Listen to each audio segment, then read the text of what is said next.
ম্যাচের আগে চাপে অস্ট্রেলিয়া, খেলাটাও আবার তাদের ঘরের মাঠে। খানিকটা পরাবাস্তব মনে হতে পারে অজিদের পরিসংখ্যান দেখলে, তবে বাংলাদেশের বিপক্ষে ম্যাকায়ে শনিবার ভোরে শুরু হতে যাওয়া সিরিজের দ্বিতীয় টেস্টের আগে পরিস্থিতি এমনই। চাপে পড়া অজিরা ঘুরে দাঁড়ানোর হুঙ্কার দিয়েছে, তবে তা নিয়ে ভাবছেন না বাংলাদেশ অধিনায়ক শান্ত। টাইগারদের লক্ষ্য স্থির। ডারউইনে ইতিহাস গড়া 9 উইকেটের জয়ে ক্রিকেট বিশ্বে ছোটখাটো একটা ঝটকা দিয়েছে বাংলাদেশ, দিয়েছে সামর্থ্যের প্রমাণ, যার ফলশ্রুতিতে ম্যাকাই টেস্টে আগ্রহ বেড়েছে খোদ অজিদের, বেড়ে গেছে টিকিটের দাম। সিরিজ জিততে ম্যাকাইয়ে শুধু হার এড়ালেই চলবে বাংলাদেশের। এছাড়া টেস্টটা জিততে পারলে বিশ্ব টেস্ট চ্যাম্পিয়নশিপে তৃতীয় স্থানে উঠে যাবে টাইগাররা। তাই তো ম্যাচটা নিয়ে ক্রিকেটারদের সঙ্গে ভক্ত সমর্থকদের আগ্রহ অনেক।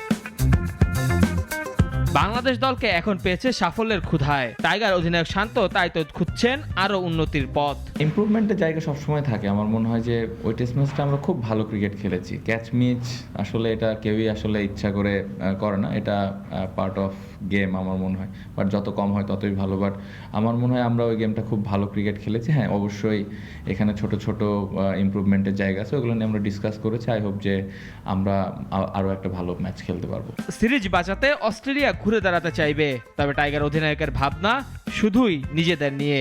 আমার মনে হয় যদি প্রসেসটা ঠিকমতো ফলো করি, আমরা প্রত্যেকটা সেশন বাই সেশন ভালো ক্রিকেট খেলতে পারি, result will come automatically. But আগেই রেজাল্ট নিয়ে চিন্তা না করি, আমার মনে হয় এটা অনেক চ্যালেঞ্জ, অনেক কঠিন হবে আমাদের জন্য।